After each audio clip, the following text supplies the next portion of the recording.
Parler de cela maintenant, c'est difficile, parce que je l'ai vraiment aimé. C'est ça qui est le plus douloureux. C'est terrible. C'est horriblement gênant. Je me suis sentie bête. Mon mari était un monstre qui faisait des horreurs. Et tout le monde a appris que c'était mon mari. Je n'avais qu'une envie, c'était de me cacher dans un trou et de mourir. Pour moi, c'était quelqu'un de bien. Mais quand j'ai tout appris, je me suis dit, ce n'est pas l'homme que j'aime. Qui est cette personne ?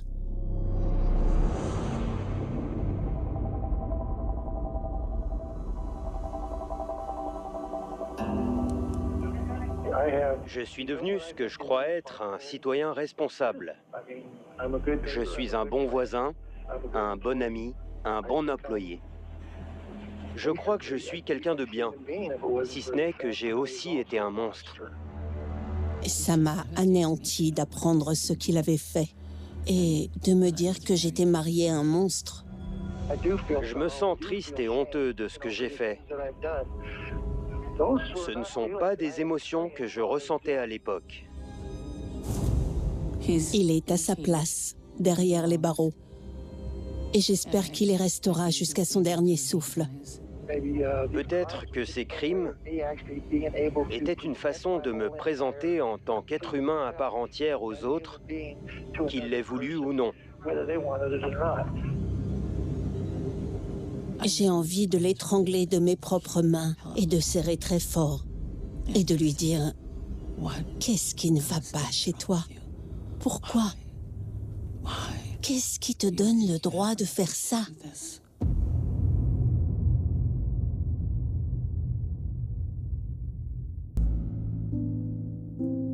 J'étais insouciante quand j'avais 19 ans.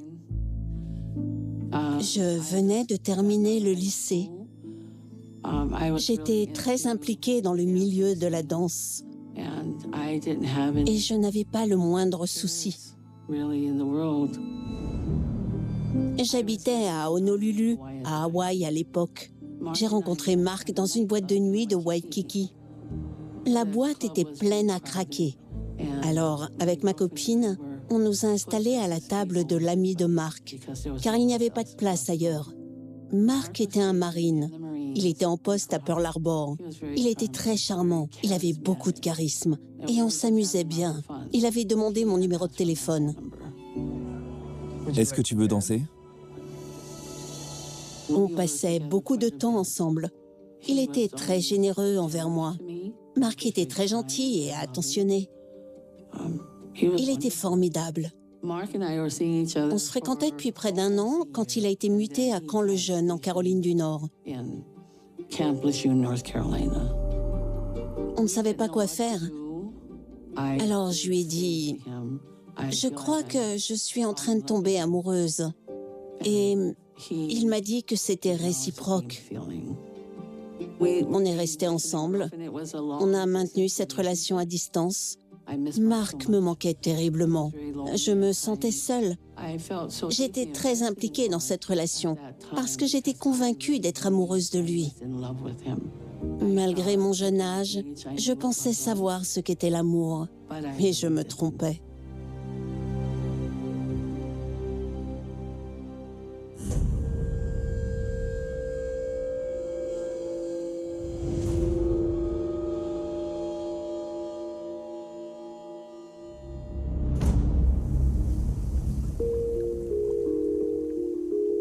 Quelques années après sa mutation en Caroline du Nord, j'ai reçu un appel. Allô ? C'était Mark au téléphone. Il m'a dit « Je suis en prison ». Je lui ai dit « Comment ça, tu es en prison ?» Oh mon Dieu ! Je lui ai demandé ce qu'il avait fait et il m'a dit qu'il était accusé de viol. Mais il a ajouté qu'il était innocent et que c'était un coup monté. Qu'est-ce qui s'est passé ? Il m'a raconté que cette femme avait été poussée dans des toilettes d'un fast-food et qu'elle avait été agressée physiquement. J'ai écouté son histoire et je lui ai dit c'est toi qui as fait ça? Il m'a dit que non. Il était en pleurs au téléphone. Il m'a dit, ce n'est pas moi, Diane. Je n'étais pas dans le coin ce jour-là. En l'entendant pleurer, je me suis dit que Mark n'aurait jamais pu faire ça. Je ne l'avais jamais vu se mettre en colère. Il n'avait jamais levé la main sur moi, alors j'avais du mal à imaginer qu'il ait pu faire une chose pareille. Oh, Mark. C'était bien avant l'arrivée d'Internet. Alors, je ne savais pas que Mark n'avait pas d'alibi. Et la femme qui a été agressée a donné une description très précise de Mark. Mais je n'avais aucune connaissance de ces informations. Je ne me souviens pas de la durée de sa peine, mais je me souviens qu'il m'a dit qu'il m'aimait et qu'en sortant, il voulait faire sa vie avec moi. Est-ce que tu me crois? Tu me crois innocent? Bien sûr que je te crois. Je me rappelle lui avoir dit « Je t'attendrai jusqu'à ta sortie de prison et ensuite on fera notre vie ensemble ». Je venais d'une famille dysfonctionnelle, alors j'avais terriblement besoin que quelqu'un m'aime pour ce que j'étais. Bonne nuit. Avec le recul, je regrette vraiment de lui avoir dit ça.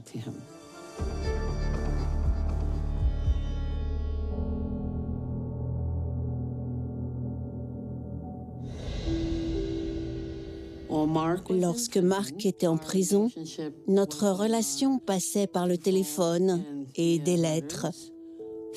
Ça a duré 8 à 10 ans. Mark m'avait convaincu qu'il avait été condamné à tort. Lorsqu'il m'a demandé ma main, il l'a fait par téléphone. Je n'étais pas sûre d'en avoir envie, mais j'avais peur de ne jamais me marier si je disais non à Mark. J'étais sortie avec d'autres hommes pendant qu'il était en prison, mais j'avais toujours été persuadée que personne ne voudrait jamais de moi. Oui? Alors, quand Mark m'a demandé en mariage, je me suis dit que puisque personne d'autre ne l'avait fait, autant accepter. Ils vous attendent. À ce moment-là, j'étais toujours persuadée qu'il était innocent. Bienvenue à tous. Nous sommes réunis aujourd'hui. J'ai quitté Hawaï pour m'installer en Caroline du Nord, où je ne connaissais absolument personne. Mark, vous promettez de l'aimer? C'était bizarre de se marier en prison. Les surveillants étaient sur le côté. Ce n'était pas du tout ce que j'avais imaginé quand j'étais petite. Diane, vous promettez de l'aimer? Mais pour moi, c'était vraiment un moment heureux. J'étais contente. Mark semblait très heureux. Il avait l'air sincère. Il avait l'air de m'aimer sincèrement. Je vous déclare mari et femme.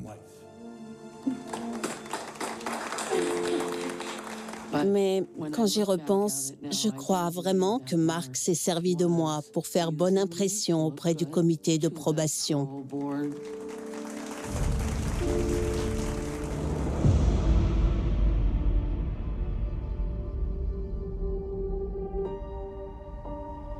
C'était 2 ans et demi après notre mariage. Je suis allée lui rendre visite. On était assis à une table de pique-nique et il m'a dit qu'il avait quelque chose à m'avouer. J'ai dit « Très bien ». Qu'est-ce qu'il y a? Et il a dit « Diane, j'ai commis ce crime ». J'ai baissé les yeux et je me suis dit que j'avais du mal entendre. Alors, je lui ai demandé de répéter. Mark a dit « C'est moi qui l'ai violée ». J'étais complètement abasourdie. Je pense qu'il a dû voir le choc sur mon visage. Ce n'est pas ce que tu m'avais dit. Je sais. Je t'ai menti. Je lui ai demandé pourquoi il me le disait maintenant. Et il m'a répondu « Hier soir, je lisais la Bible et j'ai décidé de prier. Et j'ai senti que Dieu me disait de te dire la vérité. »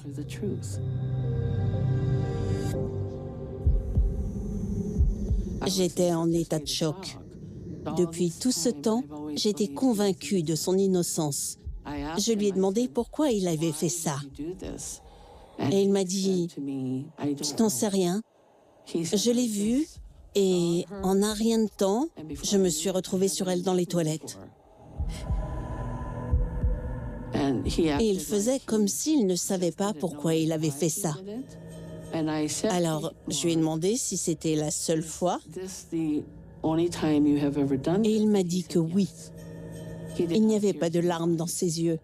Il m'a dit qu'il était désolé de m'avoir menti, mais qu'il craignait que si j'apprenais la vérité, je ne veuille plus jamais le voir.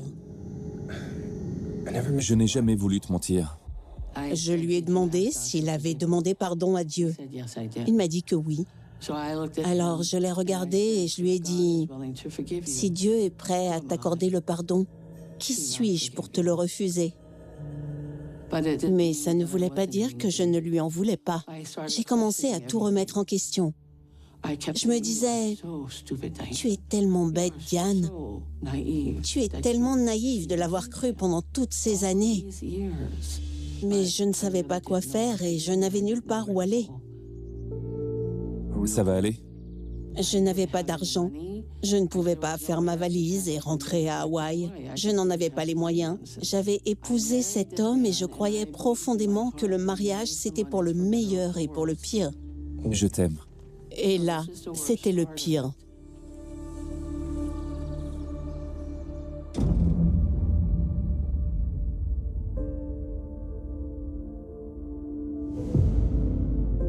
Ça faisait 3 ans qu'on était mariés quand il est sorti de prison. Puis je suis tombée enceinte de notre fille. Au début, Mark semblait être un bon père. Il était content d'avoir retrouvé sa liberté et de pouvoir prendre sa fille dans ses bras. Mais 1 an après sa sortie de prison, il a commencé à rentrer tard le soir. Jusqu'à ne plus rentrer du tout avant le lendemain matin. Il découchait et ne rentrait que le jour d'après. Mark? Il allait directement dans la salle de bain. Je l'entendais prendre une douche. Ensuite, il venait s'asseoir dans la salle à manger pour prendre un café. Tu étais où? Ne t'inquiète pas pour ça. Si, je m'inquiète. Je ne trouvais pas ça normal que mon mari passe la nuit dehors et ne rentre pas avant le lendemain. Alors, je me sentais en droit de lui demander où il était. Tu ne peux pas découcher sans me dire où tu étais. Il n'aimait pas que je lui pose ce genre de questions. Mais pour qui tu te prends? Mon surveillant? Selon lui, j'étais censée accepter ce qu'il faisait, sans jamais poser de questions. Il me disait qu'il passait du temps avec un type qu'il avait rencontré en prison. Mais je ne pouvais pas m'empêcher de me demander si il y avait une autre femme. Ne mens-moi pas, s'il te plaît. Pas encore. Alors il se mettait à hurler en disant que je ne lui faisais pas confiance. Pourquoi tu me parles de ça à Diane? Je n'aurais jamais dû te dire la vérité. Mark, s'il te plaît. Mais je n'aurais jamais imaginé qu'il sortait pour s'en prendre à des femmes ou pour les suivre. Je le croyais vraiment quand il disait qu'il ne recommencerait plus. Tu m'as dit que tu m'avais pardonné. Tu ne le pensais pas? Si, je le pensais. Je suis désolée. Je ne voulais pas t'énerver.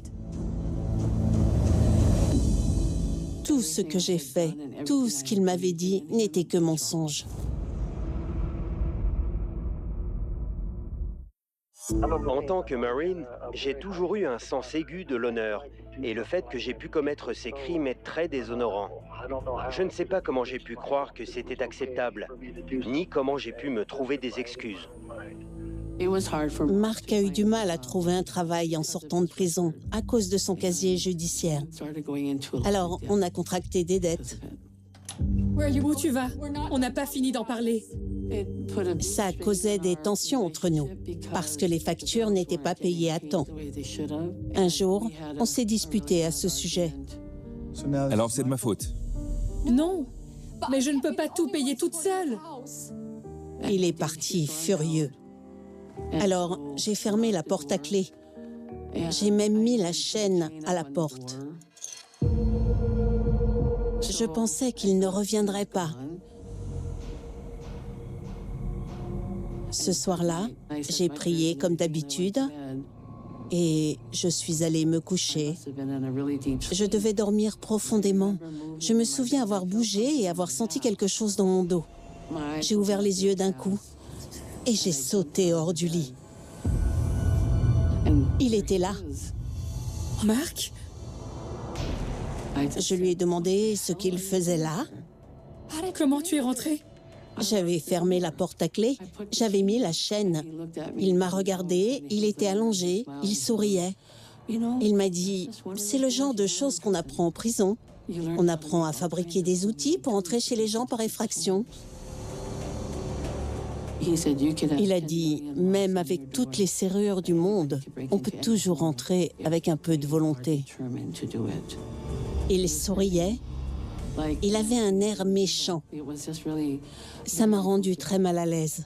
C'est là que j'ai commencé à avoir peur. Voyons, Diane, qu'est-ce qu'il y a? Je ne le reconnaissais plus.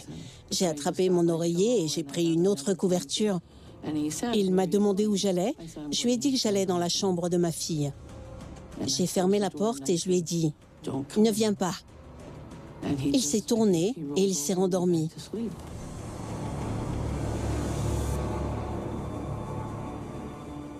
Je priais de toutes mes forces pour qu'il n'entre pas chez les gens par effraction. Mais je ne pouvais pas lui poser la question parce que je savais qu'il ne me dirait pas la vérité.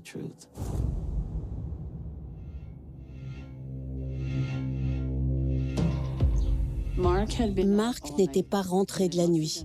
Il devait être 10 heures du matin. J'étais dans la cuisine, je venais de préparer du café quand il est arrivé. Bonjour. Il m'a dit quelque chose, mais je n'ai pas répondu. Je t'ai dit bonjour. Je n'avais pas envie de lui parler ce jour-là. J'en avais assez qu'il fasse ça. Quand je ne lui ai pas répondu, il s'est mis en colère. Il a dit « Ah, alors tu as décidé de m'ignorer parce que je ne suis pas rentrée de la nuit ?» Je lui ai dit « Non, je n'ai juste pas envie de te parler. » Il a pris sa tasse de café, je l'ai regardé et il l'a jeté contre le mur.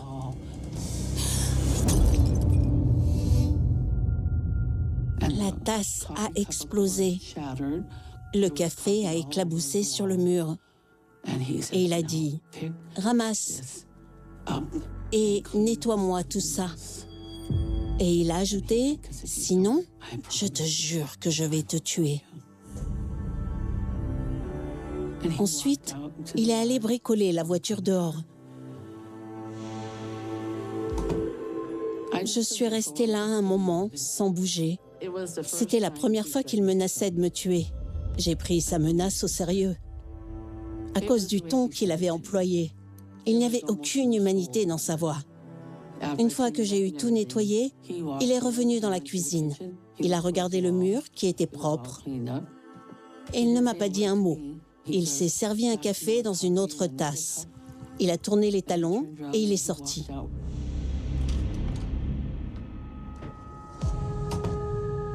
Je n'arrêtais pas de me dire « Ce n'est pas l'homme que j'ai rencontré à Hawaï. Ce n'est pas à ça qu'est censé ressembler un mariage. » Mais je n'en ai parlé à personne. Comment j'aurais pu expliquer à quelqu'un que mon mari menaçait de me tuer? C'est compliqué.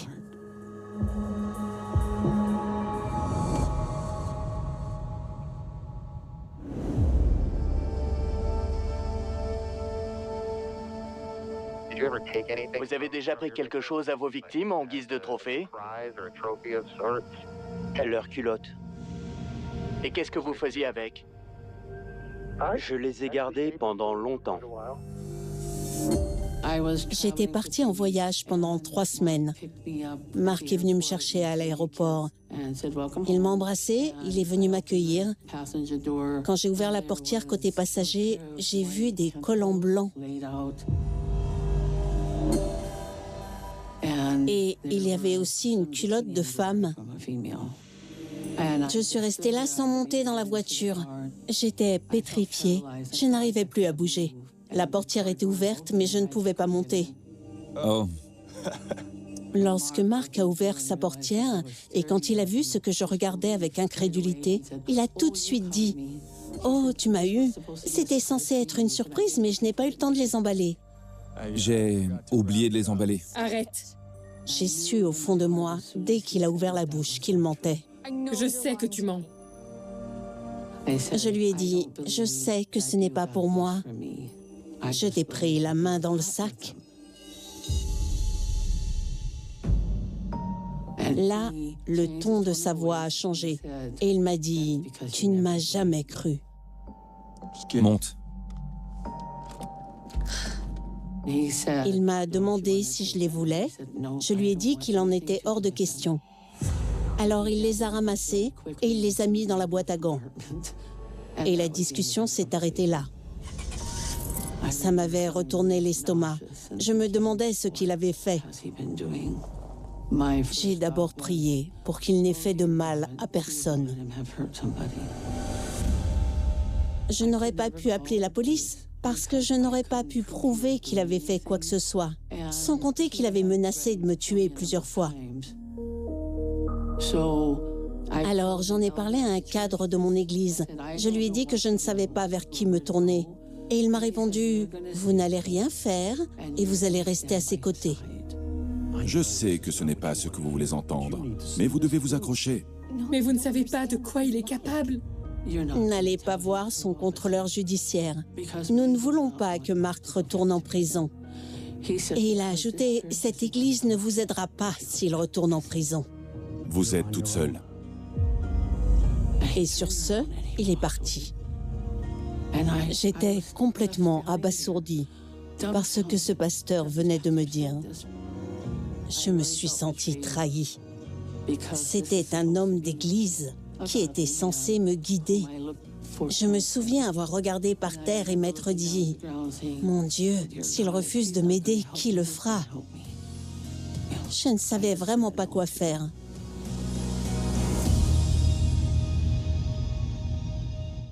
Mon cerveau ne fonctionne pas normalement. C'est peut-être un déséquilibre chimique.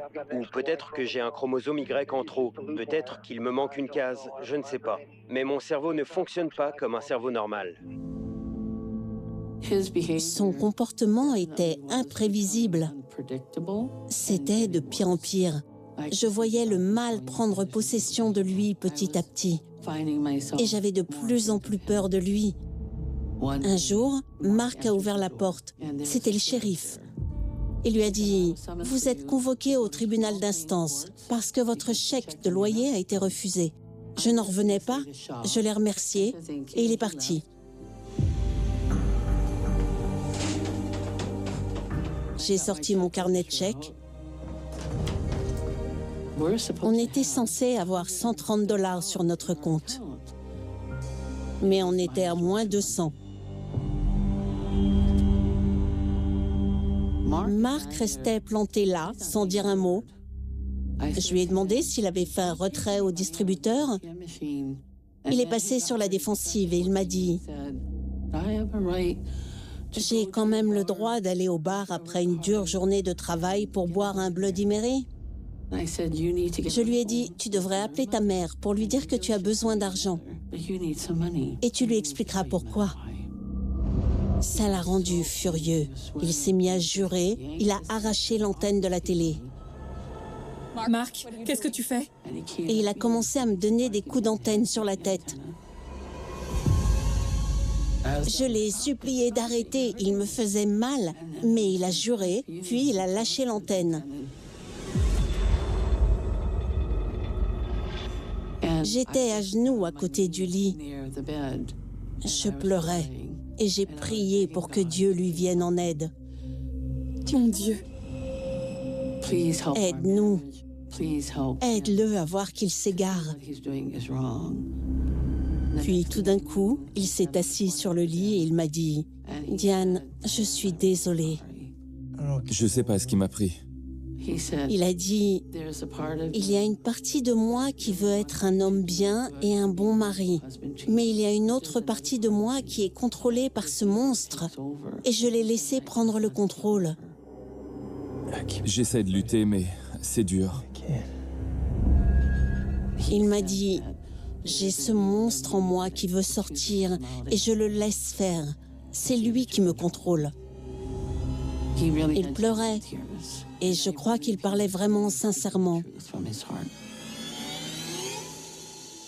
Je lui ai pris la main et je lui ai dit qu'on allait l'affronter ensemble. Et il était d'accord.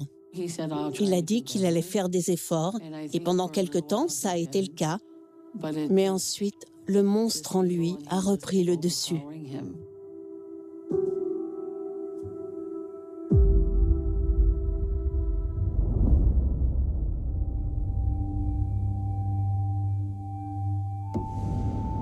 On regardait la télévision. On a entendu frapper à la porte. Mark s'est levé pour aller ouvrir. Et il y avait 2 shérifs à la porte. Je me demandais ce qui avait encore pu se passer. Ils lui ont dit qu'ils avaient un mandat d'arrêt. Alors je leur ai demandé pourquoi. Ils m'ont répondu « voyeurisme ». J'ai regardé Mark, mais il évitait mon regard. Ils lui ont passé les menottes. Mark n'a rien dit. Il ne s'est pas débattu. Il n'a même pas essayé de se défendre.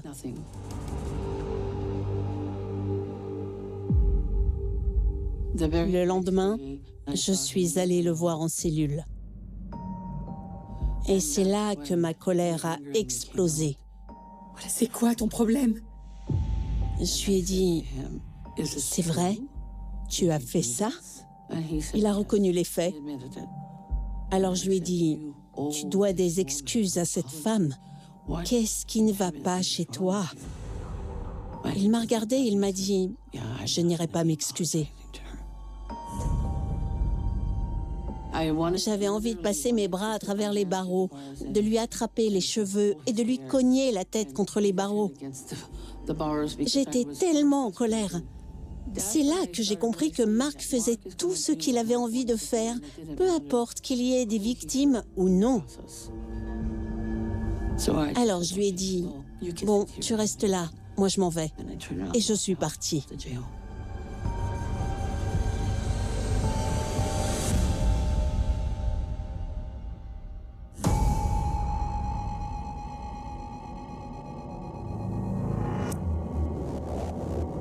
J'ai entendu dire qu'il suivait une jeune fille. Je suis allée voir son agent de probation. Je me suis assise et je lui ai demandé de me raconter ce qui s'était vraiment passé.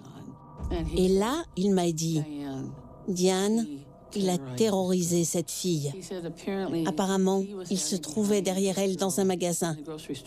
Elle a dû sortir son permis de conduire pour faire un chèque. C'est là qu'il a vu son adresse. Il s'est mis à la suivre partout. À chaque fois qu'elle prenait sa voiture, il était derrière elle. Cette jeune femme était terrorisée. Alors, elle a fini par prévenir la police et le dénoncer. J'avais l'impression de m'enfoncer de plus en plus dans mon siège et de ne plus pouvoir me relever. Jusqu'à récemment, je n'avais jamais ressenti de culpabilité. D'après ce que j'entends à la télé et dans les films, je crois que j'ai compris ce que c'est. Et je commence à ressentir ça. Et désormais, je sais aussi ce que c'est d'être triste. Mark a comparu au tribunal pour voyeurisme et harcèlement. L'avocat général a dit « Votre honneur, il faut jeter cet homme en prison et se débarrasser de la clé, où il recommencera. » Mais l'avocat de la défense voulait que Mark soit hospitalisé dans un centre de psychothérapie pour être soigné. Le juge a accepté sa demande. Je pensais que c'était bien, qu'il pourrait se faire aider. Quand il est sorti, on est allé à l'église le dimanche suivant. Le pasteur lui a souhaité la bienvenue devant tous les fidèles. Il s'est levé pour parler et il a dit Je voulais juste vous dire que je suis un homme nouveau. J'ai changé. Et je vais dédier ma vie au Christ. Il avait beaucoup de charisme. Et il aurait donné sa chemise. En tout cas, c'est l'impression qu'il donnait ce jour-là. En le voyant, je me suis dit, bon sang. Alors, après la messe, je lui ai dit, tout cela n'est qu'une blague pour toi, hein? Tu t'amuses bien? Comment ça? Tu n'as pas peur qu'il découvre la vérité à ton sujet? Il m'a regardé avec un regard tellement mauvais que je ne peux même pas vous le décrire. Et comment ils vont la découvrir, Diane? Il a dit, tant qu'ils ne savent rien, ils ne risquent rien.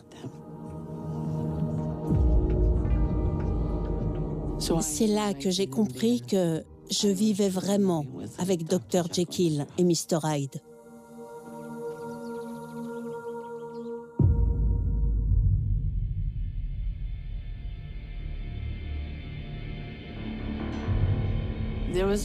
Une partie de moi ne voulait pas le quitter parce que ça aurait été plus facile pour lui de faire ce qu'il voulait. En tant qu'épouse, je me sentais responsable. Je le surveillais pour qu'il ne s'en prenne pas à quelqu'un d'autre. Il a obtenu un poste à l'hôtel Sheraton. Il était très content. Moi, ça m'a tout de suite inquiétée, parce qu'il avait accès aux clés des chambres d'hôtel. Un soir, en cherchant quelque chose, j'ai ouvert le coffre de la voiture et j'y ai trouvé une chaussette. Je me suis demandé ce que c'était et en la prenant, j'ai vu qu'il y avait quelque chose au fond. Je l'ai vidée. Et là, oh surprise, il y avait toutes les clés de l'hôtel Sheraton. Je me suis dit que c'était exactement ce dont j'avais peur. J'étais terrifiée de constater que je ne m'étais pas trompée. Je suis convaincue qu'il a pris ses clés pour pouvoir entrer dans les chambres. S'il savait qu'une femme se trouvait dans une chambre d'hôtel, il pouvait y accéder, fermer la porte à clé et s'en prendre à elle.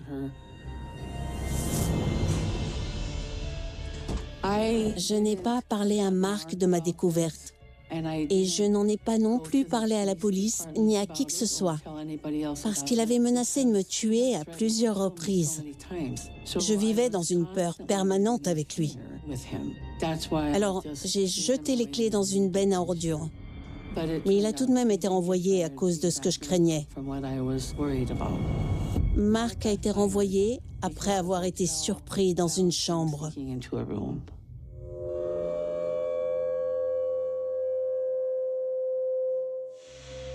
On se disputait souvent au sujet des finances.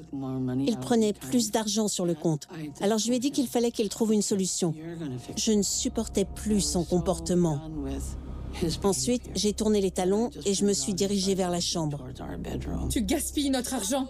On a des dettes à cause de toi. Alors à toi de trouver une solution. Il m'a attrapée par les épaules pour que je me retourne et il m'a plaquée contre le mur. Il a mis ses mains autour de mon cou et il a commencé à serrer. Là, j'ai compris que c'était grave. J'avais mis mes mains sur les siennes. Je le suppliais d'arrêter. Je ne pouvais rien dire d'autre parce qu'il serrait de plus en plus. Pitié. Je ne pouvais plus respirer. Il me faisait peur. Il n'y avait plus une once d'humanité dans son regard. Ce n'était plus lui. J'avais entendu dire que quand on regarde dans les yeux d'un meurtrier, il n'y a pas d'humanité. Je n'avais jamais compris cette phrase, mais ce soir-là, c'est exactement ce que j'ai vu. Je fixais son regard. Il était vide. Ce jour-là, j'ai compris le sens de cette phrase. Il m'a regardé, il a lâché son emprise, et je suis tombée. Puis il m'a dit... Diane, si tu contactes mon agent de probation, je te jure que je te tuerai. Ensuite, il s'est retourné et il est sorti.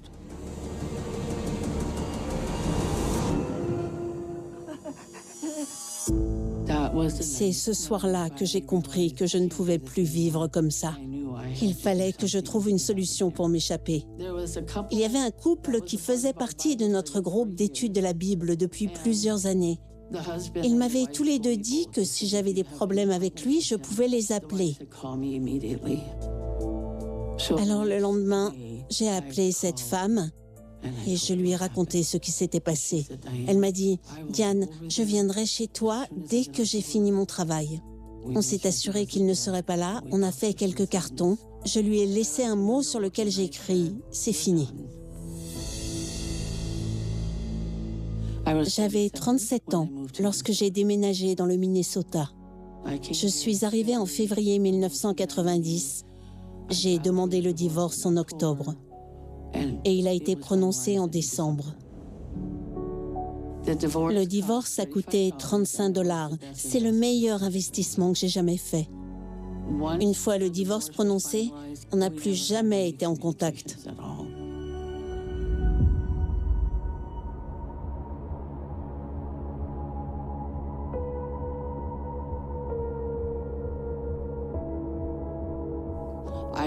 Je flânais sur YouTube quand j'ai vu une photo d'un homme qui ressemblait à Mark. Je me suis dit, ce n'est pas possible. J'ai senti le besoin de retourner voir cette photo. C'était bien lui. Alors j'ai cliqué dessus. Et c'est comme ça que j'ai tout découvert. On a au moins 11 victimes avec votre ADN. Elles ont entre 11 et 52 ans. J'ai été choquée d'apprendre qu'on l'appelait le violeur de Clearfield. Et j'ai été encore plus choquée quand j'ai appris qu'il avait reconnu le meurtre de 3 personnes. Les personnes que j'ai tuées, j'ai déjà dit qu'il y en avait 3. Est-ce qu'il y en a d'autres dont vous n'avez pas encore parlé? Non, juste ces 3-là. En écoutant cet extrait, j'avais les yeux écarquillés et la mâchoire m'en tombait. J'avais le souffle coupé. Je n'en revenais pas. Vous savez combien de femmes vous avez violées? Je n'ai pas le nombre exact. Je mentirais si je vous donnais un chiffre. Je n'ai pas la réponse. Comment a-t-il pu faire ça à des innocents et gâcher leur vie ainsi? Je n'arrêtais pas de répéter « C'est un monstre. C'est un horrible monstre. » Est-ce que vous avez failli vous faire arrêter à l'époque? Pas que je sache. Ça m'a fait penser à toutes les fois où il n'était pas rentré de la nuit. On vous décrit comme un tueur en série et un violeur en série. Cela vous dérange? Non. Si c'est ce que je suis, alors c'est comme ça. Ça ne me dérange pas. C'est la vérité. Face à ces images, je me suis dit, mon Dieu, ça aurait pu être moi. Ça aurait pu être moi. Et je n'arrêtais pas de remercier Dieu de nous avoir épargnés, ma fille et moi, et de nous avoir permis de rejoindre le Minnesota. Vous connaissiez vos victimes? Non. Vous les choisissiez comment? Je ne les choisissais pas vraiment. Leur porte était ouverte. Une partie de moi se demandait comment j'avais pu épouser un tel monstre. Et une autre partie avait envie d'aller voir ces femmes pour les prendre dans mes bras et leur dire que j'étais désolée.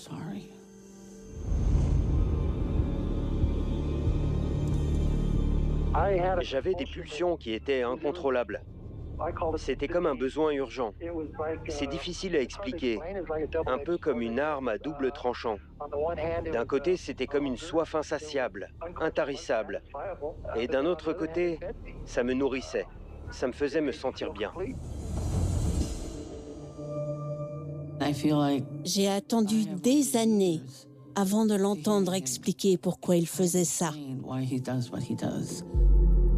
Quand on était ensemble, il ne m'a jamais parlé de ces choses-là. Quand je lui demandais pourquoi il faisait ça, il ne répondait pas. Il se contentait d'un haussement d'épaule. Il disait qu'il ne savait pas. Aujourd'hui, bien des années plus tard, il dit que c'était comme une soif, une pulsion qui lui faisait du bien. Je ne comprends pas comment cela peut faire du bien à quelqu'un de détruire une vie humaine. Vous savez ce qui a déclenché tout cela en vous? Je suis incapable de l'expliquer. Je n'en sais rien. J'aimerais pouvoir dire que c'est parce que je n'ai jamais ressenti de l'amour. J'aimerais que ce soit aussi simple que ça. Parce que c'est vrai, je n'ai jamais réussi à être complètement honnête avec une femme. C'est pour ça qu'aucune femme n'a jamais pu m'aimer autant qu'elle aurait pu.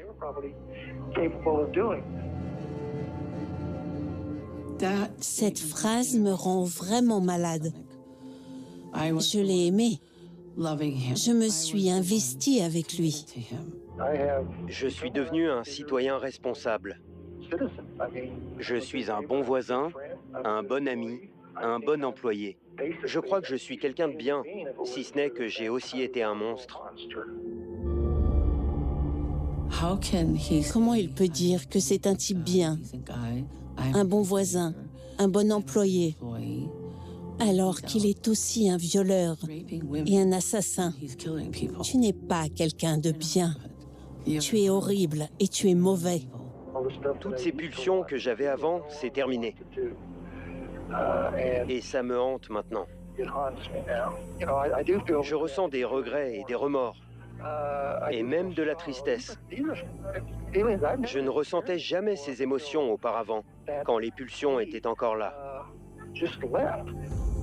Ces remords ne sont pas sincères. J'aimerais voir une lueur d'espoir, une lumière dans ses yeux, mais cette lueur a disparu. Je crois que mon cerveau fonctionne normalement désormais. Je ne suis toujours pas comme les autres. Je suis déviant sexuellement. Je suis un prédateur. Peut-être que je vivrai assez longtemps pour que ça disparaisse aussi. Qui sait? Est-ce que j'aimerais lui pardonner? Une part de moi vous dirait que non, je ne veux pas lui pardonner.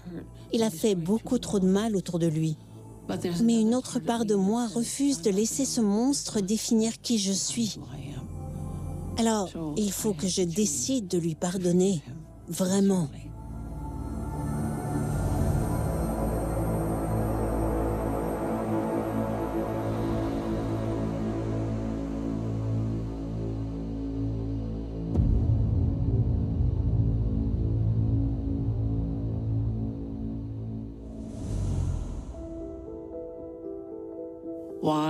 Pourquoi n'ai-je pas décelé le monstre chez Mark à Hawaï quand on s'est rencontrés? Je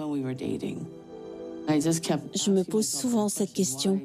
Pourquoi je n'ai pas vu les signes? Je me suis sentie coupable pendant très longtemps. J'aurais dû aller voir la police, mais j'avais vraiment peur qu'il me tue. Et pendant longtemps, je me voyais comme une victime.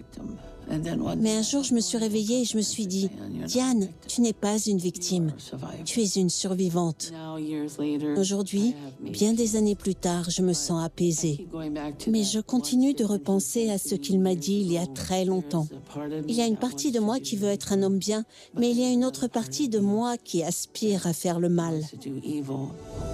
Je pense à ça tous les jours. Le mal a pris le dessus sur lui, mais il l'a laissé faire.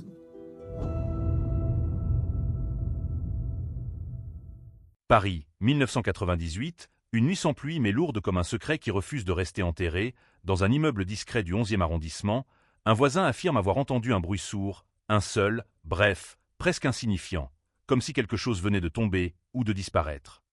Et pourtant au matin, derrière une porte entr'ouverte, la scène va figer toute une ville dans un silence que personne n'oubliera jamais. Un corps, aucune trace d'effraction, aucune lutte visible. Seulement une absence de logique qui transforme immédiatement ce lieu ordinaire en point noir dans les archives criminelles de Paris, et dès les premières heures, les enquêteurs comprennent que rien dans cette affaire ne sera simple, parce que la victime n'est pas seulement une victime. Elle est un mystère effacé de sa propre vie.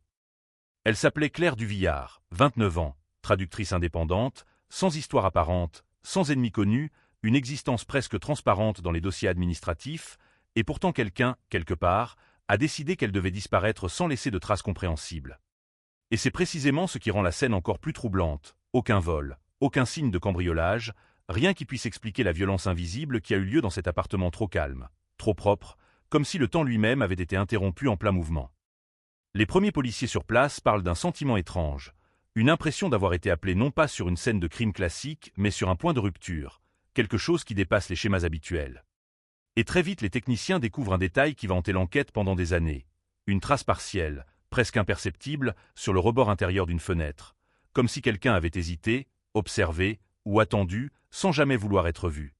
Et déjà une question s'impose sans réponse, était-ce une intrusion ou une présence déjà acceptée par la victime? Dans le quartier, les témoignages se contredisent immédiatement.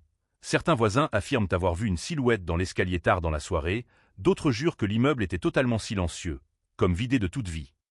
Et cette contradiction devient le premier carburant d'une enquête qui va s'enliser dans les zones grises de la mémoire humaine, là où le temps déforme autant qu'il révèle, et où chaque détail peut être vrai, faux ou simplement mal compris. Les inspecteurs remontent la chronologie des dernières heures de Claire Duvillard, un dîner solitaire, un appel téléphonique bref dont le contenu reste inconnu, puis plus rien, un vide total, comme si quelqu'un avait coupé la bande du réel à un moment précis. Et ce vide devient rapidement plus inquiétant que n'importe quelle preuve matérielle, car il suggère une maîtrise, une intention, une précision presque chirurgicale dans la disparition des indices. Très tôt, la piste d'un cambriolage tourne court, trop propre, trop organisé, comme si l'auteur connaissait parfaitement les habitudes de la victime, comme s'il avait déjà été là auparavant, et c'est cette idée qui commence à s'installer lentement dans les esprits des enquêteurs. Celle d'une présence familière, invisible, déjà intégrée au décor de sa vie quotidienne. Les jours passent, puis les semaines, et l'affaire commence à glisser dans une catégorie que la police redoute toujours, celle des dossiers sans progression, des cold cases en devenir, mais quelque chose empêche Claire Duvillard de devenir un simple nom dans un registre poussiéreux. Quelque chose dans les détails de sa vie, dans ses derniers échanges, dans ce silence trop parfait qui entoure sa mort. Et dans les archives, un élément commence à revenir de manière obsessionnelle, une coïncidence apparemment insignifiante, un passage régulier dans un café du quartier, toujours à la même heure, toujours seul, ou quelqu'un, un homme peut-être, était parfois aperçu sans jamais être identifié clairement, une présence floue, presque imaginaire, que personne ne parvient à décrire de la même manière, et déjà une première ombre se dessine dans une enquête qui n'a pas encore de visage. Mais à ce stade, rien ne relie encore les points, rien ne permet de construire une théorie solide, seulement des fragments, des impressions, des incohérences, et cette sensation persistante que la vérité n'a pas disparu. Qu'elle est simplement dissimulée sous des couches de silence parfaitement organisées, comme si quelqu'un avait pris soin de réécrire la scène avant même que les enquêteurs n'arrivent. Et pendant que Paris continue de vivre normalement, ignorant encore le poids de ce qui vient de se produire dans cet appartement du 11e arrondissement, les inspecteurs, comprennent déjà qu'ils ne sont pas face à une affaire ordinaire, mais face à quelque chose qui résiste, qui observe en retour, et qui, peut-être, attend simplement qu'on fasse la première erreur. Les jours qui suivent la découverte du corps de Claire Duvillard ne ressemblent pas à une progression d'enquête, mais à un lent effondrement méthodique de toutes les certitudes, comme si chaque nouvelle vérification retirait une couche de réalité sans jamais révéler ce qui se cache en dessous. Et dans les bureaux de la brigade criminelle de Paris, les murs se couvrent de photos, de lignes de temps, de noms reliés par des fils rouges qui ne mènent nulle part, et déjà une impression s'installe, celle d'un dossier qui refuse de se laisser construire. Les premiers éléments administratifs confirment une existence d'une banalité presque troublante, pas de dette, pas de conflit professionnel connu, une vie sociale limitée mais stable, quelques amis dispersés, une routine régulière, et pourtant cette normalité devient elle-même suspecte. Comme si elle avait été soigneusement fabriquée pour masquer autre chose, et les enquêteurs commencent à observer non pas ce qui est présent dans sa vie, mais ce qui en est absent. Très vite, un nom revient dans les relevés téléphoniques, un contact sporadique, jamais long, jamais explicite, enregistré sous un simple prénom sans nom de famille, des appels courts, espacés de plusieurs semaines, toujours en fin de soirée, et quand les enquêteurs tentent de remonter cette trace. Ils découvrent une ligne prépayée, enregistrée sous de fausses informations, déjà inactive depuis la nuit du crime, comme si quelqu'un avait anticipé chaque mouvement de l'enquête avant même qu'elle ne commence. Dans le quartier, les interrogatoires s'intensifient et les souvenirs deviennent instables. Un homme est mentionné plusieurs fois, grand, manteau sombre, parfois vu près de l'immeuble, parfois complètement absent des récits. Et cette contradiction ne fait que renforcer l'idée que la mémoire collective a été contaminée par la peur ou par le hasard, et les enquêteurs se retrouvent face à une matière humaine fragile, incapable de produire une vérité solide. Un voisin évoque un détail étrange, une lumière allumée dans l'appartement de Claire alors qu'elle était supposée être absente quelques jours plus tôt, une incohérence temporelle mineure, mais dans une enquête comme celle-ci, chaque anomalie devient un point d'ancrage potentiel. Et ce simple souvenir ouvre une nouvelle hypothèse, celle d'une intrusion discrète, répétée, presque invisible, une présence qui aurait pu s'installer dans la durée sans jamais être détectée. Les techniciens reviennent sur les lieux encore et encore, cherchant ce que les premières heures n'ont pas permis de voir. Et cette fois, sous une plainte légèrement déplacée, ils découvrent une fibre textile, trop fine pour être anodine, trop isolée pour être accidentelle. Et pourtant insuffisante pour identifier quoi que ce soit de concret. Seulement une direction, une possibilité, une promesse frustrante d'une vérité encore hors de portée. Dans les archives judiciaires, les inspecteurs explorent les affaires similaires des années précédentes, des femmes seules, des disparitions partielles, des scènes sans effraction, et peu à peu un schéma semble se dessiner, fragile, presque imaginaire. Mais suffisamment cohérent pour provoquer un malaise profond, comme si quelqu'un répétait le même geste dans des lieux différents sans jamais laisser de signature claire. La presse commence à s'intéresser à l'affaire, mais sans éléments exploitables. Elle construit ses propres récits, parle de « tueurs invisibles », de « fantômes du 11e arrondissement », des expressions qui échappent bientôt au contrôle des enquêteurs et s'installent dans l'opinion publique, transformant une investigation en phénomène et une victime en symbole d'une peur collective difficile à contenir. Sous cette pression, les premiers suspects apparaissent naturellement, des proches éloignés, un ancien collègue, un voisin trop discret, chacun examiné avec la même intensité, chacun brièvement éclairé puis relâché faute de preuves, et cette répétition crée une fatigue nouvelle dans les équipes. Celle de chercher sans jamais retenir quoi que ce soit de tangible.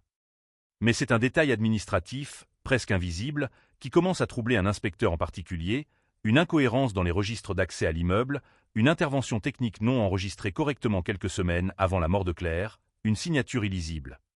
Un horaire flou, et surtout aucune justification claire, comme si quelqu'un avait traversé le système sans jamais y laisser une empreinte stable. À ce stade, l'enquête n'avance plus en ligne droite. Elle tourne autour d'un centre invisible, elle s'approche puis recule, et chaque tentative de clarification produit davantage d'ombre que de lumière, et dans les couloirs du commissariat, un mot commence à circuler à voix basse. Un mot rarement utilisé officiellement, mais toujours compris par ceux qui travaillent sur ce type de dossier, intrusion maîtrisée. Et pendant que les dossiers s'empilent et que les pistes s'effondrent une certitude silencieuse commence à s'imposer sans être jamais formulée directement. Celle que l'auteur de ce crime n'a pas simplement agi dans la ville, mais qu'il comprend la manière dont la ville enquête. Et qu'il anticipe déjà chacun de leurs prochains. À mesure que l'enquête s'enlise, quelque chose change subtilement dans l'atmosphère même du dossier Claire Duvillard. Comme si le crime cessait d'être un événement isolé pour devenir un écho, une résonance avec quelque chose de plus ancien, de plus profond. Et dans les archives poussiéreuses de la brigade criminelle, un inspecteur commence à remarquer des similitudes qu'aucun logiciel, aucune base de données n'avait encore relié entre elles, des détails trop faibles pour être des preuves, mais trop précis pour être des coïncidences. Il retrouve une affaire datant de 1981, une jeune femme retrouvée dans des circonstances étrangement similaires, même absence d'effraction, même appartement intact, même sensation d'une présence effacée. Et pourtant ce dossier avait été classé faute d'éléments exploitables. Enterré dans le silence administratif, comme tant d'autres, mais aujourd'hui, en le relisant à la lumière du meurtre de Claire, il semble soudain respirer à nouveau, comme s'il attendait d'être réveillé. Les comparaisons s'accumulent, les détails se répondent, une manière similaire de disposer certains objets, une précision presque froide dans la mise en scène de l'absence, et surtout ce même vide autour du moment exact du crime. Un trou noir temporel où aucun témoin ne peut placer avec certitude ce qu'il a vu ou entendu, et cette répétition commence à dessiner une hypothèse dangereuse, celle d'un auteur qui n'agit pas au hasard, mais selon un schéma invisible. Dans les bureaux, l'ambiance change, les discussions deviennent plus prudentes, les hypothèses plus sombres, et le mot « série » commence à apparaître sans être officiellement validé, car personne ne veut encore franchir ce seuil où une affaire isolée devient une architecture criminelle. Mais malgré la prudence, les dossiers commencent à s'empiler dans une logique inquiétante. Un autre cas refait surface, 1987, une disparition non résolue dans le sud de la France, une femme jamais retrouvée, des traces d'une présence masculine jamais identifiée, et surtout un élément troublant.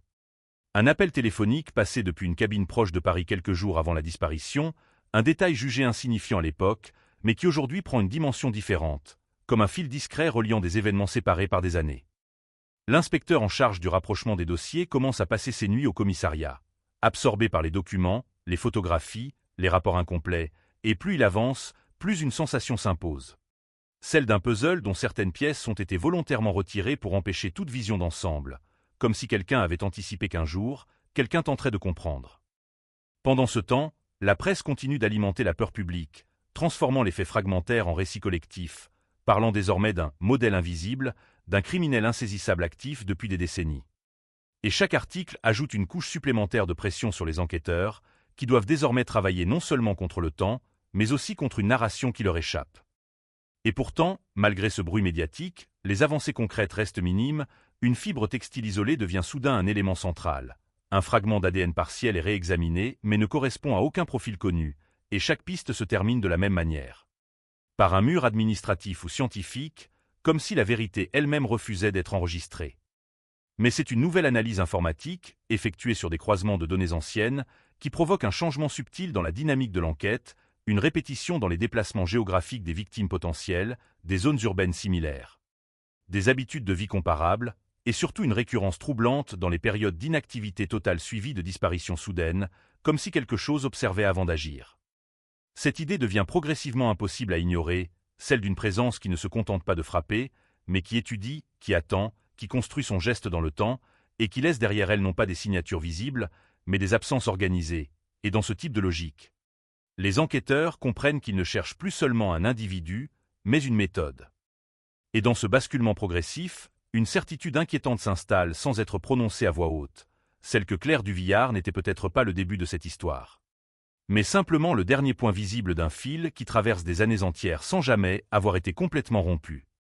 À ce stade de l'enquête, quelque chose d'inédit se produit dans les couloirs de la brigade criminelle, une forme de convergence silencieuse entre des dossiers autrefois séparés, comme si des affaires classées depuis des années commençaient à se parler entre elles, et au centre de cette convergence. Le nom de Claire Duvillard n'est plus seulement celui d'une victime récente, mais celui d'un point d'ancrage, une clé possible pour ouvrir un système entier de morts non résolues. Les enquêteurs ne cherchent plus uniquement des preuves directes, ils cherchent une cohérence, un comportement répété, une signature invisible, et cette recherche les conduit à une idée de plus en plus difficile à ignorer, celle d'un auteur méthodique, patient, capable de disparaître d'entre les événements comme s'il n'existait que par intermittence, uniquement lorsque toutes les conditions sont réunies. Un profil commence alors à émerger, d'abord sous forme de fragments, jamais complètement définis, un individu discret, probablement familier des environnements urbains denses, capable de se fondre dans les immeubles sans attirer l'attention. Quelqu'un qui comprend les routines des victimes avant même de les approcher, et surtout quelqu'un qui ne semble pas improviser, mais exécuter. Dans les analyses comportementales, un détail revient avec insistance, l'absence totale de désordre dans les scènes associées, comme si l'auteur cherchait non pas à dominer un espace, mais à le traverser sans le perturber. Et cette maîtrise extrême commence à orienter les enquêteurs vers un type de personnalité rare, presque invisible dans les statistiques criminelles classiques. Pendant ce temps, les rapprochements entre anciennes affaires deviennent plus précis, et un élément particulièrement troublant attire l'attention, plusieurs victimes présumées partageaient un point commun géographique indirect. Des déplacements réguliers entre certaines zones de Paris et sa périphérie, des trajets banals en apparence, mais qui dessinent aujourd'hui une carte étrange, presque ritualisée dans sa répétition. Les techniciens en criminalistique reprennent certains échantillons anciens, des dossiers poussiéreux jamais totalement exploités, et à leur grande surprise, une nouvelle lecture des traces ADN partielles révèle des correspondances faibles mais répétées. Insuffisantes pour une identification formelle, mais suffisamment cohérentes pour suggérer une même source biologique à travers plusieurs affaires espacées de plus d'une décennie. C'est à ce moment que le terme « profil longitudinal » commence à circuler dans les discussions internes, un criminel qui ne se limite pas à une période, mais qui s'étend sur le temps, évolue, adapte ses méthodes, change de contexte. Et surtout apprend de chaque enquête sans jamais être réellement capturé. Dans le même temps, un ancien dossier refait surface avec une intensité nouvelle, une affaire de 1990, longtemps considérée comme isolée, mais qui présente désormais des similitudes troublantes dans la disposition des lieux et dans le mode d'absence de preuves, et en comparant les rapports. Un inspecteur remarque une anomalie minuscule mais cruciale, une empreinte partielle jamais correctement exploitée à l'époque, conservée mais oubliée. L'idée d'un fantôme opérationnel s'impose progressivement dans les esprits, non pas au sens mystique, mais au sens strictement criminologique, un individu capable de rester hors du champ de détection malgré la répétition de ses actes. Et cette notion change profondément la manière dont l'enquête est désormais conduite, car il ne s'agit plus de trouver un suspect parmi d'autres, mais de reconstruire une trajectoire invisible. Et pourtant, malgré cette avancée théorique, aucun nom concret n'émerge encore, aucun visage ne s'impose, seulement des silhouettes statistiques, des comportements récurrents, des zones de recoupement, comme si le criminel avait toujours laissé suffisamment de traces pour être pressenti. Mais jamais assez pour être identifié. Dans les moments les plus silencieux de l'enquête, une inquiétude plus profonde commence à s'installer, celle que ce fantôme n'ait pas simplement survécu aux années, mais qu'il ait aussi survécu aux enquêtes elles-mêmes, en intégrant leurs méthodes, en anticipant leurs limites, en comprenant leurs angles morts mieux que ceux qui les utilisent. Et dans cette inversion progressive des rôles, les enquêteurs commencent à ressentir une chose troublante. La sensation non plus de poursuivre un inconnu, mais d'être observés par une logique qu'ils ont eux-mêmes contribué à construire sans s'en rendre compte. Il y a des moments dans une enquête où le hasard cesse soudain d'être un bruit de fond pour devenir une direction.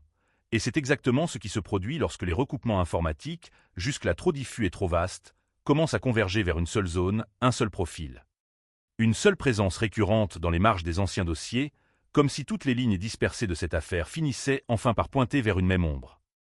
Le nom apparaît d'abord comme une anomalie administrative, glissée entre deux rapports sans importance, jamais directement mentionnés dans les synthèses principales, mais présents dans les notes annexes, dans les marges, dans les oublis. Et c'est précisément ce type de présence invisible qui attire désormais toute l'attention des enquêteurs, car elle ne correspond pas à un suspect classique, mais à quelqu'un qui a toujours été là sans jamais être au centre.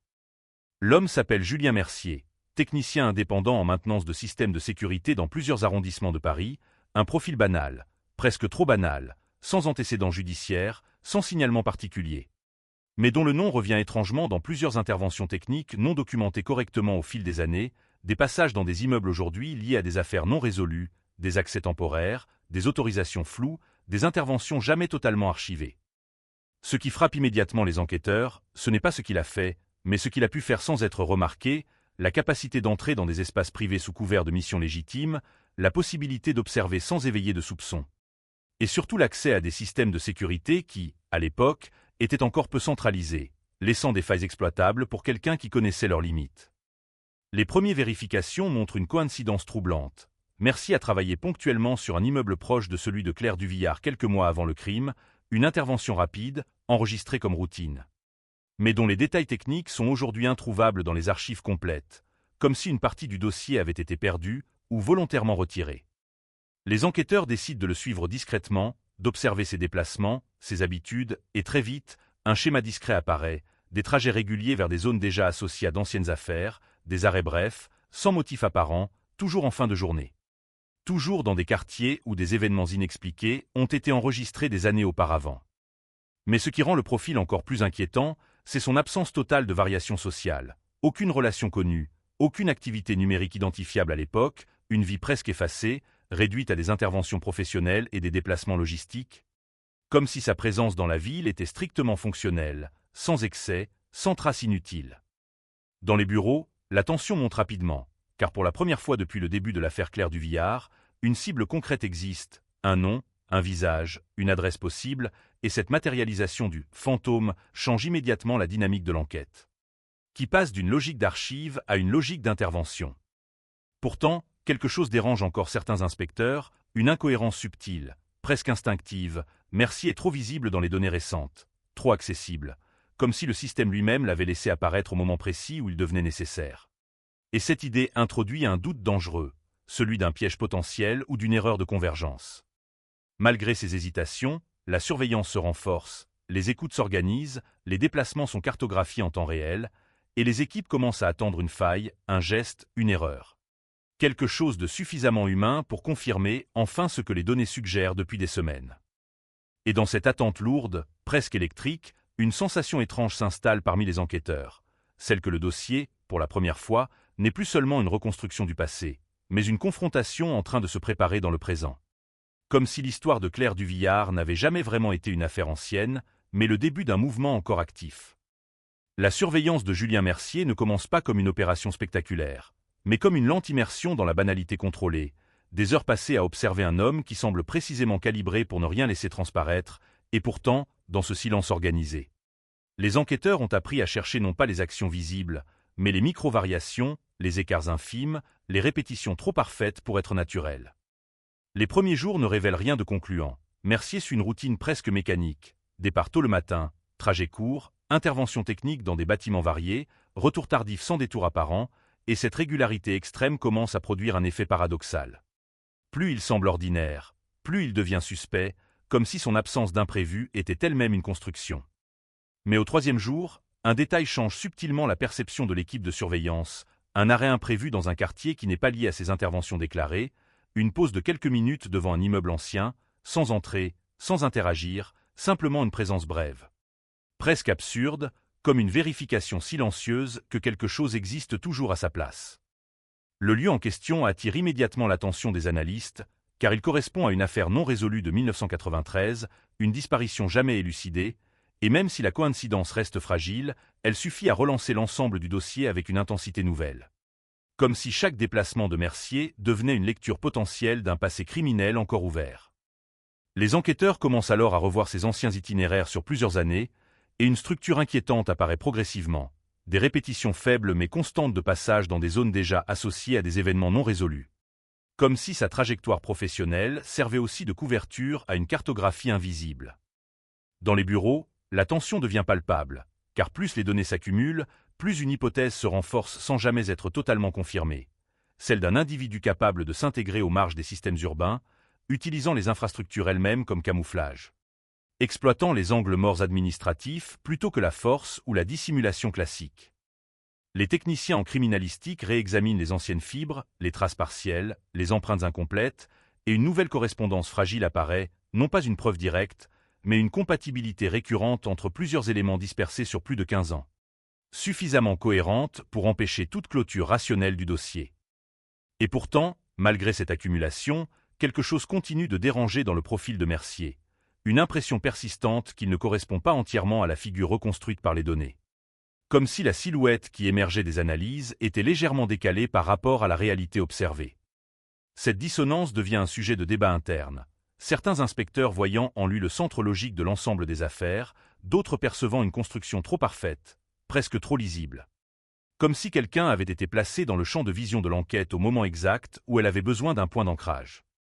Mais la surveillance continue malgré le doute, car aucun élément ne permet encore de l'écarter, et chaque nouvelle journée ajoute une couche supplémentaire à ce portrait ambigu, un homme présent dans la ville depuis des années sans jamais avoir été véritablement regardé sous cet angle. Et dans cette progression lente, presque suffocante, une certitude commence à s'imposer sans être formulée clairement, celle que l'enquête n'est plus seulement en train de découvrir un suspect, mais en train de construire une explication autour d'un individu qui pourrait, ou non, être la clé de décennies de silence. La ville continue de vivre comme si rien ne se jouait dans ses interstices, les rues de Paris saturées de bruit et de mouvement. Mais pour l'équipe de surveillance, chaque minute autour de Julien Mercier devient un espace compressé. Une attente tendue où le moindre détail peut basculer en preuve ou s'évanouir en simple coïncidence. Et cette tension commence à altérer la perception même du réel, comme si le quotidien devenait une suite de signaux à décoder. Au 5e jour, Mercier change légèrement de trajectoire sans raison apparente, un détour imprévu après une intervention technique dans le nord de la ville, une modification minime mais suffisante pour déclencher immédiatement une alerte interne, car ce type d'écart, dans un profil aussi rigide, n'est jamais interprété comme anodin, il est soit une erreur, soit une intention. Il s'arrête dans une zone résidentielle ancienne, descend de son véhicule et reste immobile quelques secondes face à une façade sans particularité visible, puis repart sans entrée, sans interaction, sans justification, et pourtant cet instant devient central dans les analyses ultérieures. Car l'adresse correspond à un dossier ancien, une affaire classée depuis 1996, une disparition dont le corps n'a jamais été retrouvé. Dans les bureaux, l'atmosphère change immédiatement, la prudence cède partiellement à une forme d'urgence contenue, car cette nouvelle coïncidence semble trop précise pour être ignorée. Et les inspecteurs commencent à envisager la possibilité que Mercier ne soit pas seulement lié aux affaires anciennes, mais qu'il conserve une forme de mémoire spatiale, une connaissance intime de lieux associés à des événements non résolus. La surveillance s'intensifie, les équipes se relaient plus fréquemment, les distances de suivi se réduisent, et progressivement le dispositif devient plus intrusif, moins discret, comme si la simple observation ne suffisait plus et qu'il fallait désormais provoquer une réaction, attendre une faille. Forcer une interaction avec l'imprévu. C'est dans ce contexte qu'un incident mineur, presque invisible à l'extérieur, change profondément la dynamique de l'enquête, une interruption de communication entre deux unités de surveillance pendant moins de 30 secondes. Un silence technique bref, mais suffisant pour créer une zone d'ombre dans la chronologie des déplacements de Mercier. Lors de la reconstitution, cette micro-absence de données devient un point d'obsession, car elle coïncide avec un changement de direction immédiat de sa part, comme s'il avait anticipé ou exploité ce court vide opérationnel, et même si aucune preuve directe ne peut être tirée de cet événement. Il modifie radicalement la perception de son niveau de contrôle. Les analystes commencent alors à évoquer une hypothèse plus troublante, celle d'un individu capable de reconnaître les schémas de surveillance eux-mêmes, pas seulement les comportements humains, mais aussi les méthodes d'observation, les rythmes, les routines, comme s'il comprenait la logique de ceux qui le suivent. Cette idée crée une fracture dans l'équipe, car elle inverse silencieusement les rôles, transformant le suspect en observateur potentiel et les enquêteurs en variables prévisibles dans un système qu'ils pensaient maîtriser. Et malgré l'absence de preuves formelles, une sensation commune s'installe progressivement, celle que chaque mouvement de Mercier semble répondre à quelque chose d'invisible, non pas une réaction spontanée, mais une adaptation constante à une présence qu'il perçoit sans jamais la nommer. Dans les heures qui suivent, la décision est prise de resserrer encore le dispositif, de réduire les angles morts, d'augmenter la pression opérationnelle, car désormais l'enjeu n'est plus seulement de comprendre son implication dans les anciennes affaires, mais de déterminer s'il est en train de mener lui-même un contre-mouvement silencieux. Et dans cette inversion progressive du rapport de force, une tension nouvelle s'installe, plus inquiétante encore que les soupçons initiaux, celle que l'enquête, en croyant approcher la vérité, ait peut-être déclenché quelque chose qu'elle ne contrôle déjà plus totalement. Le basculement ne se produit pas dans un éclat, ni dans une confrontation directe, mais dans un enchaînement de micro-déséquilibres qui, mis bout à bout, donne l'impression que le dispositif entier commence à respirer de travers. Comme si la surveillance de Julien Mercier cessait d'être une ligne stable pour devenir une structure instable, sensible au moindre souffle. Tout commence par une modification anodine de son emploi du temps, une annulation d'intervention professionnelle sans justification immédiate, remplacée par un déplacement personnel inhabituel en pleine journée, et cette simple variation déclenche une réaction en chaîne dans le dispositif de suivi. Car pour la première fois, Mercier sort complètement du cadre prévu. Il quitte Paris sans itinéraire professionnel déclaré, prend une route périphérique, et les équipes doivent improviser une couverture en temps réel. Mais très vite, les distances deviennent difficiles à maintenir, les angles de vision se fragmentent. Et la coordination entre unités commence à perdre en fluidité, non pas à cause d'une erreur humaine, mais à cause de la rapidité imprévisible de ses choix. Il s'arrête dans une zone industrielle semi-abandonnée, un lieu sans intérêt apparent, mais dont les bases de données internes révèlent une connexion ancienne avec un dossier non résolu de 1991, une disparition masculine jamais élucidée. Et cette coïncidence supplémentaire transforme immédiatement un simple déplacement en événement critique. Mais ce qui inquiète le plus les enquêteurs n'est pas le lieu lui-même, c'est la durée. Mercier reste stationnaire plus longtemps que lors de ses arrêts habituels, immobile dans son véhicule, comme s'il attendait quelque chose ou comme s'il évaluait une situation invisible aux observateurs. Puis, sans explication, il repart brutalement, change de direction plusieurs fois, emprunte des voies secondaires et force les équipes de surveillance à des ajustements constants. Jusqu'à créer une saturation opérationnelle où chaque unité doit prioriser sa propre survie logistique plutôt que la continuité parfaite du suivi. C'est à ce moment précis que survient la première perte réelle de contact, quelques minutes de vide dans la couverture, suffisamment courte pour sembler négligeable, mais suffisamment longue pour rendre toute reconstitution incertaine, et lorsqu'il réapparaît dans le champ de surveillance. Il est déjà engagé dans une nouvelle trajectoire, comme si le moment critique avait été précisément choisi. Les enquêteurs tentent de reconstruire ce segment manquant, mais les données sont fragmentaires, les caméras urbaines ne couvrent pas entièrement la zone, et les transmissions internes ne permettent qu'une approximation floue de ces mouvements, laissant une zone d'ombre qui devient immédiatement le centre de toutes les hypothèses.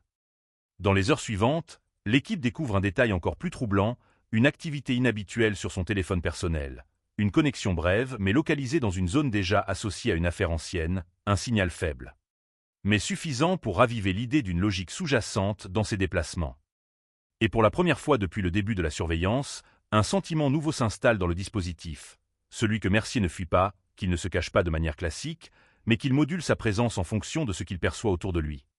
Comme s'il jouait avec les limites mêmes de la détection. Dans le centre de commandement, les décisions deviennent plus rapides, moins consensuelles, la pression augmente, et une directive implicite commence à s'imposer, maintenir le contact à tout prix, même au détriment de la discrétion initiale. Mais cette intensification change aussi la nature du jeu, car plus la surveillance devient serrée, plus les comportements de Mercier semblent s'adapter, presque répondre, comme si chaque tentative de capture d'information provoquait une réorganisation immédiate de sa trajectoire.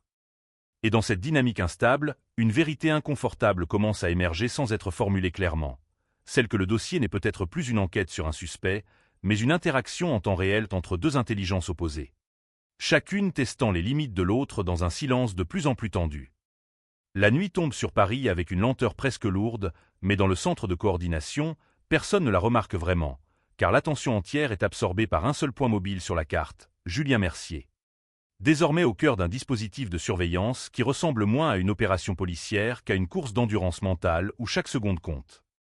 Après les événements de la journée, son comportement change encore subtilement, pas de rupture visible, pas de panique, mais une forme de précision accrue, comme si ses déplacements avaient perdu toute marge d'erreur, et cette rigidité nouvelle inquiète les enquêteurs plus qu'elle ne les rassure.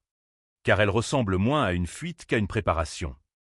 Il reprend la direction de Paris, mais par un itinéraire inhabituel, évitant les axes principaux, traversant des zones résidentielles secondaires, et les équipes doivent s'adapter en permanence, recalculer, repositionner, ajuster les angles de couverture.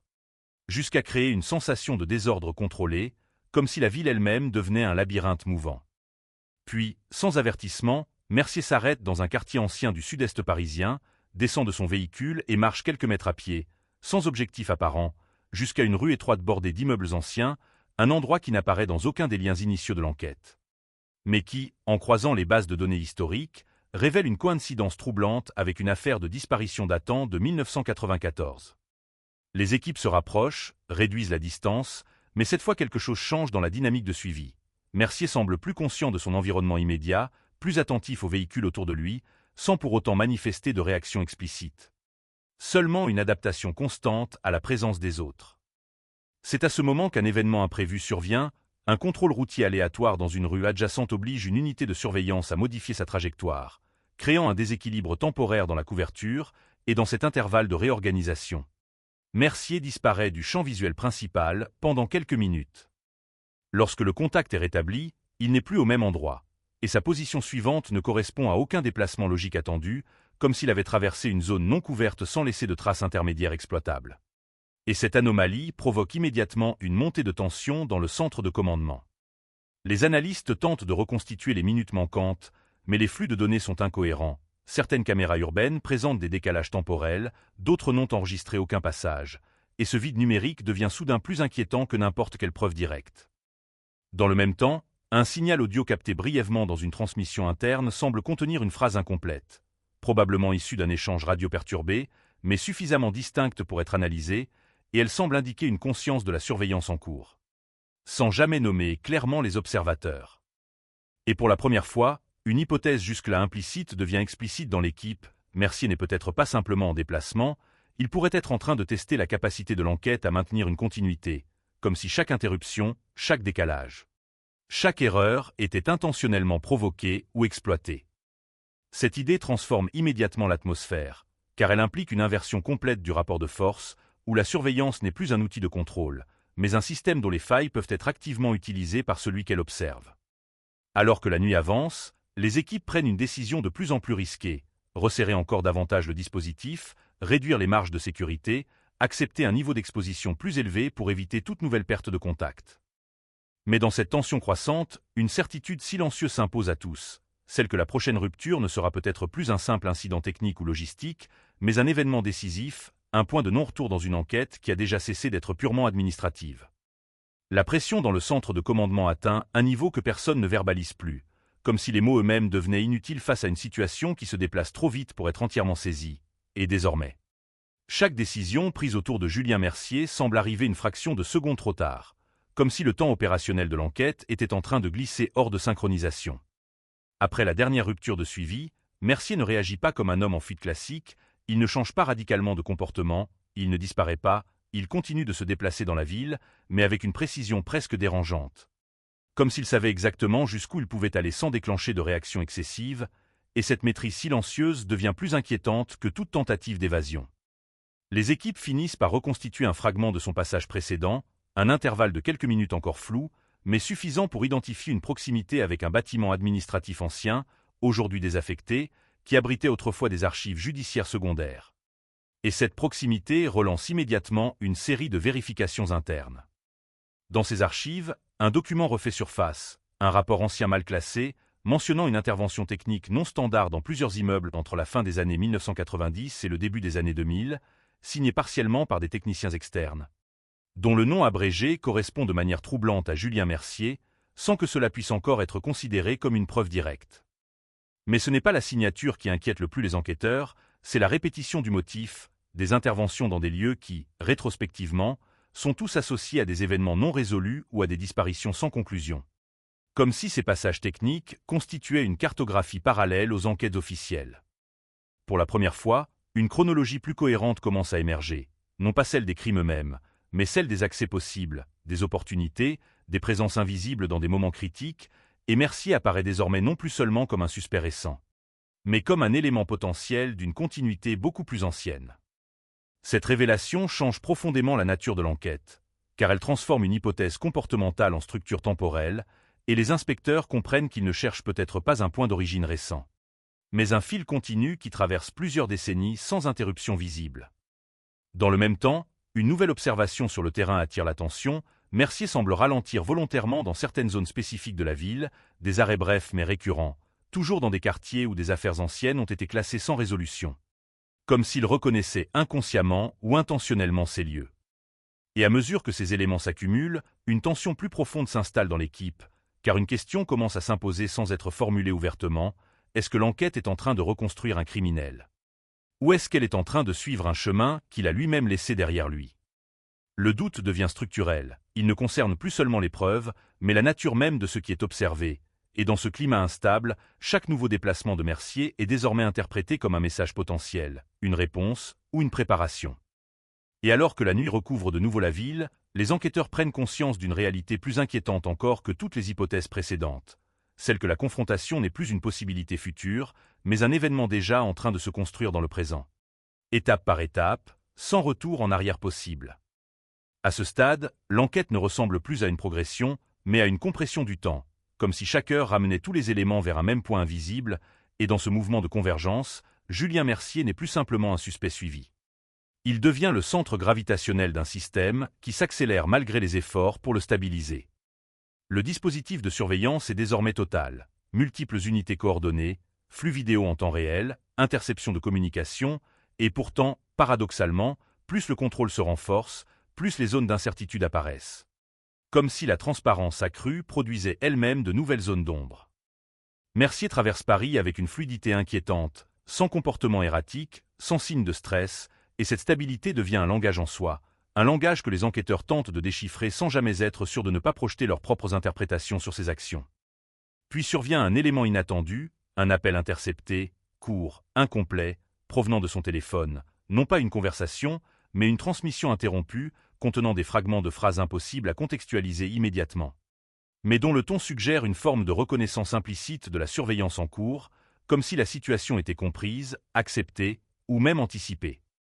Dans les minutes qui suivent, Mercier change de trajectoire une dernière fois, non pas vers une fuite, mais vers un lieu précis, un bâtiment isolé en périphérie, ancien site administratif partiellement désaffecté, déjà apparu indirectement dans plusieurs recoupements d'affaires anciennes. Et cette direction déclenche immédiatement une alerte maximale dans le centre de commandement. Les équipes convergent, les distances se réduisent, les protocoles se rigidifient, et pour la première fois depuis le début de la surveillance, l'objectif n'est plus seulement d'observer, mais d'intervenir, de contenir, de clore une trajectoire devenue trop instable pour être simplement suivie. Mais plus il se rapproche, plus un phénomène étrange se produit. Mercier semble ralentir volontairement, comme s'il synchronisait sa progression avec celle des unités autour de lui, créant une forme de tension contrôlée, une attente presque calculée du moment de contact.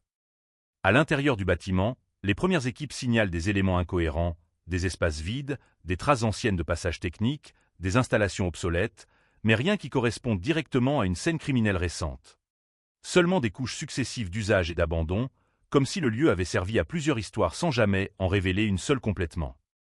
Puis, sans transition claire, Mercier n'est plus visible sur les écrans extérieurs, et la coordination perd immédiatement la continuité de sa position, créant une zone de doute critique où chaque seconde devient interprétable de multiples façons. Les équipes entrent, progressent dans les couloirs, mais aucun signe immédiat de confrontation, seulement une architecture silencieuse, presque neutre, qui ne répond pas aux attentes construites par des semaines de surveillance intense. Et dans ce silence inattendu, une réalité dérangeante commence à émerger. Tout ce qui a été observé jusqu'ici pourrait ne pas converger vers une arrestation classique, mais vers une structure beaucoup plus complexe, où la présence de Mercier dans ce lieu ne marque pas une fin, mais un déplacement de l'enquête vers quelque chose d'encore non défini. Car malgré toute la pression, malgré la convergence des preuves, malgré la logique apparente du dossier, rien ne garantit encore que la vérité attendue se trouve réellement ici, et cette incertitude, au moment précis où tout semble devoir se résoudre, devient la tension la plus insupportable de toutes. Le bâtiment semble retenir son souffle, comme si même ces structures anciennes refusaient de trahir ce qui s'y est déroulé. Et plus les équipes avancent, plus l'absence de Mercier devient un élément actif de la scène, non pas une disparition classique, mais une absence organisée. Presque trop propre pour être accidentelle. Chaque pièce traversée ne révèle qu'un enchevêtrement de fonctions oubliées, des bureaux désaffectés, des salles techniques vidées de leur sens, des couloirs qui ne mènent qu'à d'autres couloirs. Et cette architecture sans point final donne l'impression d'un lieu conçu pour disperser l'attention plutôt que pour concentrer des faits. Dans une zone arrière du bâtiment, une salle verrouillée attire enfin l'attention des enquêteurs, non pas par ce qu'elle contient, mais par ce qu'elle suggère, une utilisation récente malgré l'abandon général du site, une alimentation électrique encore active, des traces d'ouverture récentes. Des micro-détails qui rompent brutalement avec la logique d'abandon total. Lorsque la porte est ouverte, il n'y a pas de scène spectaculaire, pas de confrontation, seulement des traces, des documents partiels, des impressions fragmentaires, des copies d'anciens dossiers classés, soigneusement organisés sans être reliés officiellement à aucun système judiciaire. Comme si quelqu'un avait reconstruit silencieusement une mémoire parallèle de plusieurs affaires. Et au centre de la pièce, un détail change immédiatement la nature de l'enquête, un tableau de correspondance, non pas un plan criminel au sens classique, mais une cartographie de lieux, de dates et d'interventions techniques anciennes, reliant entre elles des affaires séparées par des décennies. Avec des annotations méthodiques, froides, presque administratives. Le nom de Julien Mercier apparaît, mais pas comme une signature centrale, plutôt comme une ligne parmi d'autres, un élément de passage, une variable technique, associée à des interventions d'accès, de maintenance, de contrôle d'infrastructure, sans jamais être directement relié à une action criminelle explicite. Les enquêteurs restent figés face à cette organisation, car elle ne correspond ni à un aveu, ni à une preuve classique, mais à une tentative de structuration du passé. Comme si quelqu'un avait cherché à rendre intelligibles des événements dispersés sans nécessairement en revendiquer la responsabilité. Et c'est à ce moment qu'un élément crucial apparaît dans les archives récupérées sur place, une note ancienne, incomplète, évoquant un protocole de sécurité oublié, lié à des systèmes d'accès urbains des années 1990. Un dispositif permettant des interventions techniques non systématiquement enregistrées dans les bases centrales de l'époque. La lecture de ces documents change immédiatement la perspective de l'enquête, car elle introduit une possibilité jusque-là ignorée, celle que certaines traces attribuées à une seule personne puissent en réalité appartenir à une fonction, un rôle technique disséminé dans plusieurs structures. Et non à un individu unique. Mais Mercier reste introuvable. Aucune caméra ne capte sa sortie, aucun signal ne confirme sa présence après l'entrée dans le bâtiment, et les équipes, malgré le verrouillage complet du périmètre, ne parviennent pas à établir une chronologie finale cohérente de ses derniers mouvements. Dans les heures qui suivent, les conclusions deviennent prudentes, presque fragiles, car l'évidence apparente du suspect se fissure sous le poids des nouvelles informations, et ce qui semblait être une convergence claire se transforme en réseau complexe d'interventions techniques, d'accès administratifs et de zones grises institutionnelles. L'affaire Claire Duvillard, qui avait relancé toute cette chaîne d'investigation, n'est plus seulement reliée à un homme, mais à une structure plus vaste, plus diffuse, où les responsabilités, les accès et les silences se superposent sans jamais se résoudre entièrement. Et pourtant, malgré cette relecture complète, une chose demeure intacte, persistante, impossible à effacer, l'image de Claire Duvillard seule dans son appartement du 11e arrondissement, au centre d'un vide qui, lui, n'a jamais été expliqué. Car même si les dossiers changent, même si les hypothèses se renversent, même si les preuves se redistribuent, le cœur de l'affaire reste une absence. Une absence qui, des années plus tard, continue de refuser toute forme de clôture. Et dans le silence qui suit la dernière ligne du rapport, une certitude demeure suspendue, invisible mais intacte. Certaines affaires ne se terminent pas lorsqu'on les résout, elles se terminent seulement lorsqu'on cesse de les comprendre.